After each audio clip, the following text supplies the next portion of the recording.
What's up everyone, welcome back to our channel. Today we're on sunny hot Orlando, super hot by the way. We're actually coming to see one of our old school customers. His name is Matt. He's been reefing for 30 years. He's got a 500-gallon tank. I've been trying to film this tank for a long time. He keeps saying no because he's very meticulous. He wanted the tank to look all that. However, he decided to upgrade to a 750-gallon tank and the tank is coming down. So I convinced him to let me come over and film it. So enough with the talk. You guys know the drill. Let's go inside. Let's film some more. Come on. Matt, what's up, buddy? Hey man, how's it going? It's been a long time, man, since I haven't seen this tank, man. So we're here with Matt and his little new puppy. What is it called, Daisy? That's Daisy, yep. No, what a cute little thing. Everybody knows I love doggies. So, Matt, what a surprise, man. You told me this thing wasn't looking good. It's looking phenomenal, man. I know you're meticulous. I know you for how long you've been our customer. One of our oldest customers. I think it's before you opened up the store. I was selling 5 gallons of salt and you need it for your store. So I thought you might have some troubling times if you were buying salt off me, but Something you guys have like done that. pretty good for yourselves. All right, good. So that was what, 18 years ago then, I guess, something like that. Yeah, man. So how long you been in the hobby, Matt? Probably about 30 years now. I started when I was 15, so dating myself on that one. But 30 yeah, years. doing it, we didn't go to school for a day with my dad, saw a flame angel in a fish store, and from that point on time, I was like, I gotta jump into this. So I started with like a BioCube 20-gallon, and eventually moved up. So this is the biggest one I've had so far. So a little history from you and us. We bought your tank. You were going through some moving stuff, personal stuff back then. Yeah, moving to California. So Yeah, I I had think a we bought 293. No, before that. Oh, the small 40. Yeah, Okay. I'm talking about Lake Mary, yeah. We're talking about 15, 17 years ago, whatever it was. Yeah, we bought a tank from you, a 40-gallon tank, beautiful, full of alzoas. We still got some of the Tops Blues from you somewhere around. I think that's the original ones that you got them from. Yeah, that's what I'm saying. Yeah. So I still got some of those.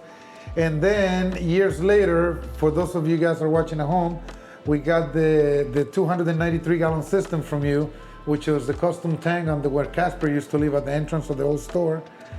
You were moving to California, you were in Tampa, and we bought the tank from you. So yeah, we've definitely been watching you reefing for a long time, and now you got this big tank, to say the least.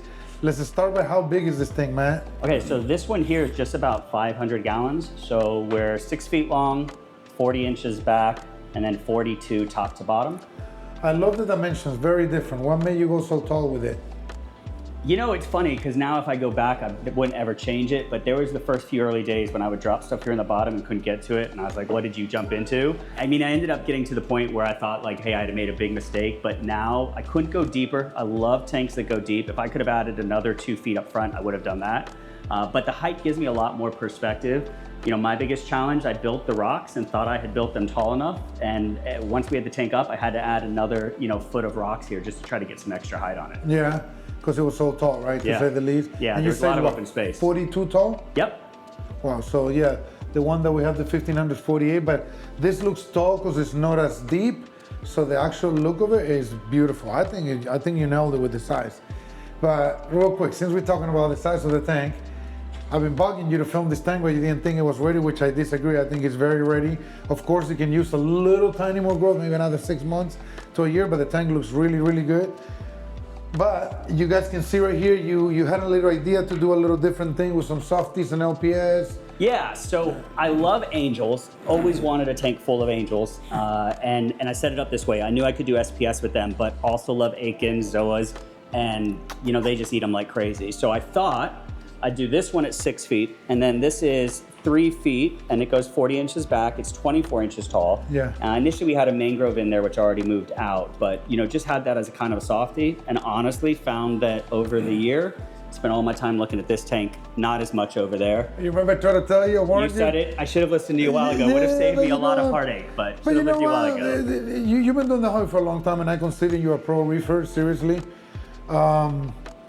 But sometimes we gotta try things and just realize, because for me, I just know for experience, you always put the attention to one tank. It's hard. I'm not saying it's impossible, but most of the time you always have your favorite child, But anyhow, so this tank is coming down. Yep. And this one also is coming down. And you're going with the same dimensions, but instead of 6 feet long, you're going 9 feet long. Literally keeping the stand, the hood. We are just taking this and extending it another 3 feet and gonna do full 9 feet with SPS and angels. You know, the interesting thing is I can sneak a few other corals in here. They don't seem to pick. It's weird. Like some of the favias, like this one here, they'll eat like crazy. But then some of the favia you can see up there under the Punisher, don't touch them at all. So it's pretty interesting. There's just some things they want to go after and some things they won't. But we'll test the limits. It's a hard balance. Yeah, we'll test it. I'll try a few different things in here and see what we can keep with the fish. There's a decent amount of people out there, believe it or not, with trying enough tanks and angels and things like that. Tanks, believe it or not, they can be a little problematic as well. People don't believe so. If you don't give them enough algae, you put too many of them, they start picking at your corals too. Yeah, haven't had that with the tangs yet, so I've been good there so far. Your fish looks super happy, that's to say the least. So Matt, once the new tank is coming, what's the gallons roughly, do you know? So we're gonna be total all in. So this whole system is probably just around 700. I got a few frag tanks outside, and we got the plumbing running underground of the garage. This whole system is about 700. That new tank's gonna be about an extra 100. So we 800 all in for the system. So, and this display tank roughly, what do you think it is, do you know? This one's 500. I think that one's gonna come in just around 600. No, more. Think of it like this. You got 6 feet, you're going another 3 feet? Now you're going to 750. 750, you're right. Yep. Big tank. That's one of the definitely big tanks, especially in someone's living room and with the way you do stuff. So now let me ask you, how you planning on doing the move? So there's a few things what we're gonna be doing. I've got a new tank outside that's already connected to this and cycled. So I'm gonna cut every SPS frag and get those out there in the garage and get that stable. Then what I can actually do is I'm gonna connect that system purely to the wet dry, the UV, the sump, all that stuff. So then when I set this up, I'm actually gonna start it off completely separate so I can run it cycled, get everything good here. It'll be completely on its own, but the corals will all stay under the original system. And then once this is clean, I'll adjust the plumbing so that we can reconnect and slowly start moving the corals over. I'm gonna try to use most of the rocks here, so I won't have too many new rocks because I'm actually gonna keep that last 3 feet open. So it actually won't be too much different on the rocks. My biggest concern is trying to figure out the fish. So we're gonna do a temporary tank for the fish and honestly hope for the best over a couple of months. Are you gonna try to keep the same aquascape on here and then just add to the rest of the tank? Yeah, so what I'm thinking right now is essentially I've got a buddy down in South Florida that's got a tank that's beautiful and essentially it's similar length dimensions, but I'm gonna just take this whole system and essentially shift this. So you'll have 3 feet of open space here. I'm gonna do one big boulder and get one of those giant 2-foot gorgonians and just have a nice big open area for the fish to swim around. Nice. Definitely you're doing it right, man. I like it. And when is this tank coming? Soon? So it'll be here in about a week. So just gotta do a little more planning, adjusting some of the lights we're gonna do different, some of the filtration we're gonna do different. So gotta lock in a few of the things, but probably around September, gonna try and do the transition. Okay, cool. So let's start from the top on this tank since we already talked about the size of the tank and dimensions. What kind of lights do you have, Matt? So running Radions right now. Okay. I've got Gen 6. Gen 6? And running, Blues or pros? So we're doing the pros. Okay. I've got a mix in this tank. I've got a mix of 15s and 30s. And I did that on purpose because I just certain areas where I knew I wasn't gonna have a ton of SPS, like this front corner. Yeah. So I knew I could do a 15 in the front corner, but I did 30s in the back. Okay. Center here, I did 2 30s. And then because the overflow takes up a big space, this left side is a 30 with a 15 behind it. So how many 30s and how many 15s do you have? So I got 3 30s and 3 15s running essentially a mix of an ABS, AB plus Phoenix spectrum, but then I also added 2 15s in the middle that are pure blue. They run pure blue 24/7 just to give me a little more pop. Wow. And then the smaller tank is just 2 30s on that one. Definitely gives you a nice color. And you know, a lot of people think the minute that you go over 30 inches, how you're gonna light up your tank. You don't seem to be having any issues. Look at the purple rim down here. You can see your Superman Montipora with the bright blue, the Sunset Monty down here. You see your Oregon Tour at the bottom. A lot of people make it sound like these lights are not strong enough. We're not having any issues whatsoever. No, and you know, tanks at the shop. You know, Great the lights. hardest time I actually had was with the corals at the highest point versus the corals on the bottom. Because I'm running them at 100% and I get about 150 par toward the bottom and my SPS do fine in that. I'm about 200 to 300 once you get into this point. Up top, it's pretty high. I hit some areas that hit 500, but they adjusted to it pretty well. I didn't really have any bleaching, but it did take some time for me to raise up some corals to get used to some of the higher par. Gotcha. Wow. So that's all the lights right there. And then for flow, Mel, let's go into that. What do you got? These 3 MP60s basically? Yeah, so I got 3 MP60s running it on one side. You know, I thought about doing it kind of on 2 sides, but because this is the view you see when you come in, didn't want to put anything on this side. I don't blame you. You know, hindsight, should have figured out the flow a little better, because as you can see, it comes all the way here, circles, and I start to get the sand piling up in the backside. Yeah. So we'll do some closed loops on the new tank to help me get some stuff, and gonna try more of kind of some floating of some pumps inside the tank to help. And then the main thing is a Deltec 10. I run about 500 gallons per hour through the tank, so I've always liked to do lower flow coming from the sump, and like to have more circulation inside of my tanks. I always felt the same way. Yeah. So he gets to do this sump, he gets to do. It gives me more time, in my opinion, for the water to actually go through the curing process I need in there, through the protein skimmer, UV, all that stuff. It's working. And then here I use the in stuff for currents. Yeah, you do. This is borderline like a peninsula tank, not exactly, but the drain is on one side, the return's on the other. But I don't know if you noticed, but you have a little bit of a film right here. That's part of our working with the drain. It's not easy to figure that out. But that could be part of like how we can help you drain the tank better. Talk to Josh about that. Yeah, okay. There's a video that Josh posted where I always show people, every time I see that film, he knows how to get rid of it. It's not easy. Yeah, well, what I do every now and then for it is I actually will have all the power heads turn off for 1 minute, and the Deltec here that's on a sea swirl will actually get it all out so that I can clean it throughout the day. Yeah. Cool, cool. And Matt, this tank is easy to say that it's SPS dominated. We're just saying that if you have a lot of angels in here, to say the least. How many angels do you have in here? So just under 20, 19 angels. 19 angels? Yep. Wow, I was gonna say maybe 8, 10 of them. 19, and you even got a copper band in there. Yeah. You can put no mushrooms in here and zoanthids and stuff like that, I'm assuming? So the zoanthids have definitely all been eaten. I tried them. In fact, this little tank has a regal angel. I've had him for a year and a half. He's never eaten a single bit of shrimp that I've given him. He lives off of zoas alone. I literally put zoas in there for him to eat. That's all he eats in that tank there. Just zoas? Yeah, that's all he does. I just give him zoas and feed him. The stuff that I got too much of is what he eats. So he's got some fine dining for him. So he loves those zoas, huh? Yeah, yeah. But you don't care about the polytoxin, huh? No, guess not. Doesn't bother him at all. In here, Recordia, good. I can keep Recordia. You know, and like I said, I can keep some Favia in this tank. So it's hit or miss. I'll tell you, I used to have a lot of LPS in here too. And the interesting thing is they were actually fine for a very long time. And what I realized was, because the fish are picking so much, they would pick at one and they must send off some sort of signal or something, because then they would all start picking at it until there was essentially nothing left. Yeah.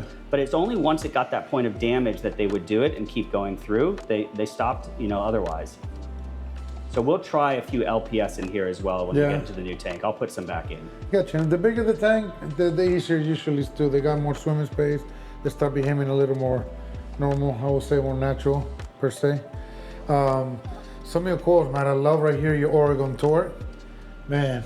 It doesn't get as much love as it should. To me, it's one of the prettiest corals out there. I just think that when you think of the blues, especially in the blue lights, it's the bluest coral ever. It's beautiful, yeah. Sans Montes, another one doesn't get enough love, and I think it's a gorgeous coral. Yeah, I will tell you this. I've learned my lesson. I will not do encrusting Montes in another tank moving forward. They take over everything. You know, it's not that I wouldn't do encrusting Montes. I think you have to do them understanding that if they encrust into the rock, you are able to remove the rock without messing with the aquascape. True, because I can't do it in this case. And in that case, yeah, if you think about it, a lot, like half of the aquapores that we grow, not the Oregon Tort, but let's just say, you can see that one out there, I'm pretty sure, is that the... That's a Voltron, that one up top.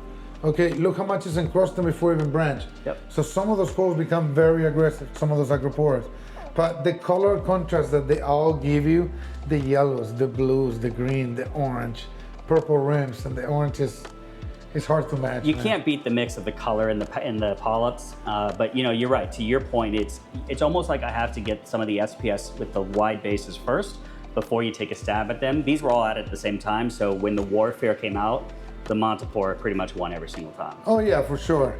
Sapphestris can be the same way.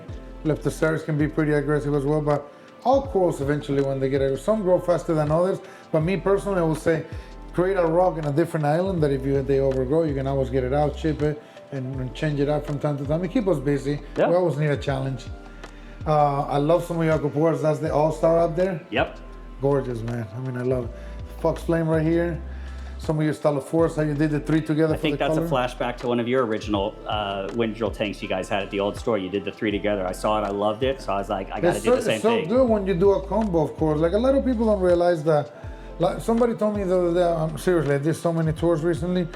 Somebody goes like, oh, I'm trying to get rid of some of this green in this tank. I said, no, you don't need to get rid of the green. You need more red and more blues to be able to give contrast to the coral. So a lot of people, they made the mistake to put a blue coral next to a purple coral and next to a burgundy coral. No, just try to figure out what's the farthest away color that you can put and put it next to the And I think that's, and coral. I tried to do that, you know, as we set this one up, and that's the way that we'll be doing the new one, is because I'll have everything separate, we'll be saying exactly as you said. If I got 5 blues, I'll spread them out, then do 5 yellows, 5 greens, and keep spreading as much as you can for it, and then keeping in mind the different type of kind of growth that they've got. Yeah, and as they grow, you end up saying, you know what, I could use some yellow right there, or I'm missing a little red out of there, whatever the case may be. Yeah, yep.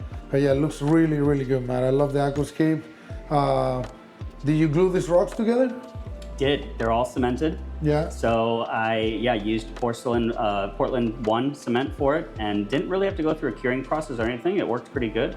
But yeah, and it makes it nice and easy. I purposely did different chunks, so even though it looks like it's one big piece, you can still kind of pull them out. And what kind of rock is this? Is this Reefing? This Marco rock. Yep. Marco rock? Yep. Oh, great. And you chipped it, or it just came in big chunks? So I tried to get as much big ones as I could, and then would chip a few things here or there, yeah, to get the sizes I need. Wow, looks good, man. All right, so a couple questions about your fish. There's a lot of them. Why don't you try to name as many of them as you can? All right, so like as many. Do you want to start with the angels? Let's start with the angels. So I've got 2 emperors, okay, 2 regals. So you got a big emperor who's starting to change in the back, 2 flame angel, and then I've got a queen angel, a majestic, let's see, eblei, coral beauty, got a flagfin and a gold flake. We got a bicolor. Did you say the Guantanamo in there? Swallows. Swallows. Actually, yeah, 2 females, so I'm hoping 1 turns for that. I don't know if I said the pastor angel there. And then my favorite, and he's really cryptic, and here he comes right out front now, the little golden angel, which is my favorite, in the top there. Okay. And then so tangs will be the next easiest. There's 1 blue tang in here and 2 in this tank. Right now separated, I've got the clown and the sohole, so it'll be interesting to see how those 2 guys do together when we eventually get this into 1 tank. Keep a few algae clips, like 3 of them, 1 on each end and 1 in the back. Yeah, I think we're gonna have to do a lot of mirrors and separation here to get things going. If it's enough for our work, and if their behavior is good now, they should be okay. Yeah. I really think so. Then got gem tang, powder blue tang, and a white cheek. I think they go by another name as well, but for those there. That covers that. Wrasses are the other ones I love. I actually never had wrasses before and fell in love with the fairy wrasses. So got quite a few different ones here. Most of them are still in the female stage, so I'm excited to see kind of as they go, but you know, that's the lineatus there. That one's starting to change now. Okay. Got a little rhomboid here, which almost looks exactly the same. You know, this pintail is beautiful. It's to me one of my favorite ones with the colors and where it's at for that one. And then let's see, got an orange back, a blue throat, clown or a solar fairy wrasse. I love the solar fairy wrasse. I love them. There's so many colors on them. They're beautiful. They're one of the most affordable ones, and they're so pretty, you know? Yeah, no, they're great. And then clownfish, I've got two Clark eyes, which use the sea bait anemone in the bottom. Gotcha. And there's 4 true perks that are throughout here. And then so fish-wise, took a risk with the tusk, you know, trying to see what he would do. But he's been a model citizen, been really good. Yeah. In fact, you can see I got a few of the Esternia stars that kind of snuck in here. Yeah.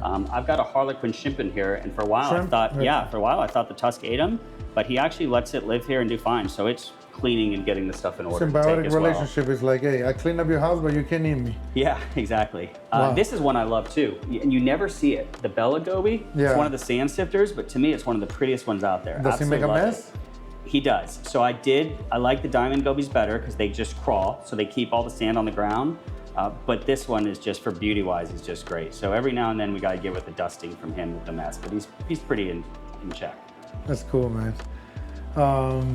All right, man, so that covers most of the, we forgot. Elf rickeys, I got a few I missed there, copper band. And the... Flame hawk. Flame hawk. Yeah. One of my favorites, man. The personality on him is great. Dude, if you ask me, there's one fish that I gotta keep, and he doesn't do thing, does him. So, yeah, and he's not going anywhere because he's grandma's favorite fish, so Grammy, so she every time she comes here, she looks for him, and so he's there to stay.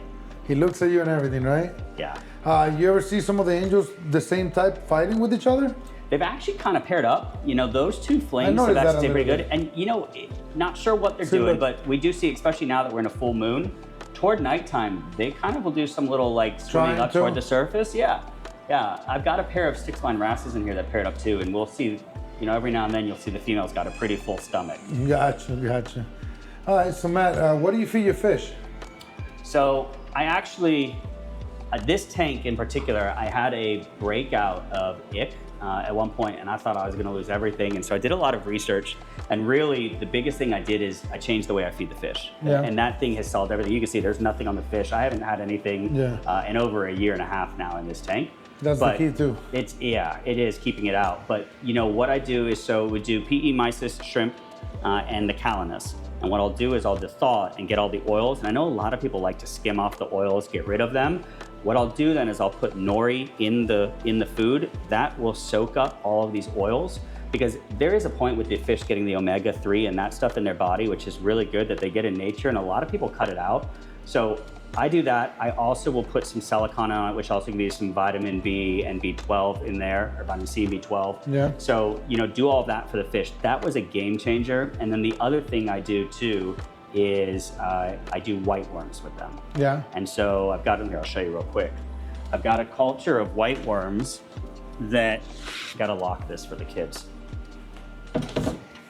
But we do a culture of white worms in here. And so what I do is I feed them Greek yogurt, and the Greek yogurt has the 5 bacteria in it. And as a result, the worms actually have now live bacteria in all their stomach. So I feed all the worms live to the fish. And how do you get them up? Well, eventually when you do this fresh, they'll all be in this grid. So I'll take the grid out, soak the grid in water, and then they go crazy for these worms.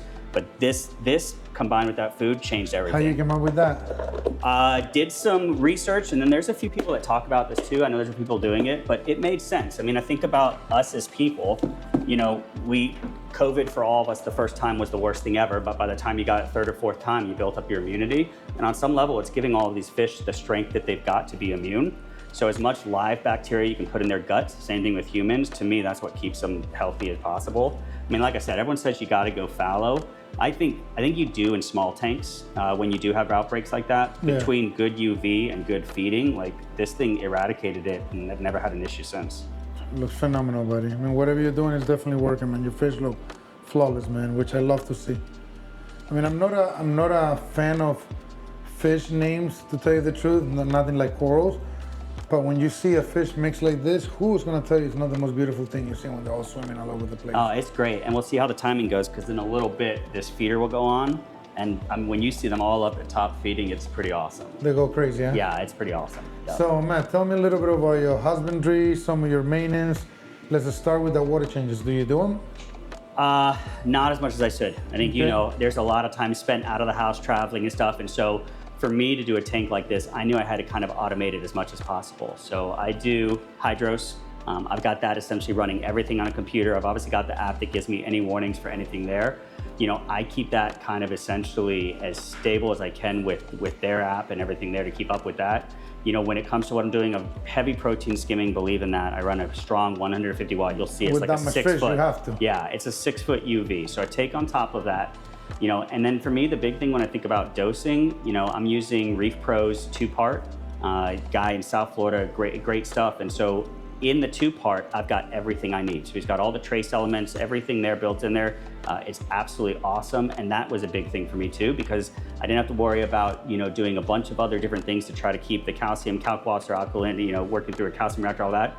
I do 2-part dosing, which has been the one thing I've always done. And that's kept it really easy. I mean, for me, it was try to keep this as simple as possible because of how much I really can't focus on tank like I need. But I think you asked about water changes. I should be doing them once probably every 2 to 3 months. I'd like to do it, but to be honest with you, the last time I did a water change on this tank has probably been about 6 months at this point. Oh wow, incredible, man. Yeah, well, my nitrates are high. They're at 40 now, so I like to keep them down around 30. One of the better looking tanks that I've seen, especially for how long you haven't done water changes. Kudos to you, man. Yeah. That's why I like to go all over the world, basically, just checking out these tanks and understanding different methods. And everybody reefs so different. It's just so cool. Like the worms, you're not doing a water change for 6 months. That's completely different stuff that I never done, you know, so. Yeah, I mean, look, I think for me, the biggest thing is the fact that I'm using that 2-part that allows me to have trace elements in there. Yeah. Like that keeps a lot of the depletion, because at the end of the day, you can always add calcium and always do your alkalinity, but that I'm getting all of that other stuff in there too. I think that's allowed me to really keep this tank really stable, yeah, without having to do all the water changes. And if you do a water change, what salt do you use? So I use Red Sea, Blue Bucket. Okay. Yep. And what parameters do you usually try to keep for your calcium and alkalinity? So I try to keep calcium around 420. Alkalinity, I love the 8.3 mark. Recently, I did notice like it went up to 9, and I noticed like right away, like the corals don't lie. They tell you when something's changed. You know, I don't think there's a magic number, because throughout the years I've had different levels. I just think it's stable. I've been saying that whatever for a long I'm time at, in my videos. There's been incredible tanks at 10s, at 9s, at 8s. To me, it's just keeping it stable. And so for alkalinity, I try to do 8.3 in alkalinity. Yeah, calcium at 420. And your mag?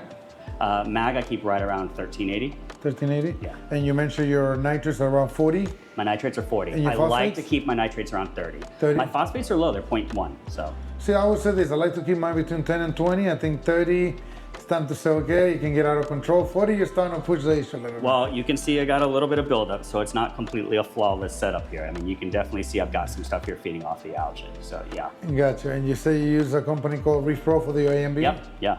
And you feed algae to your tanks every day? So we'll do nori through the tanks, but also because I told you about the food, automatically all my food has a ton of nori in it.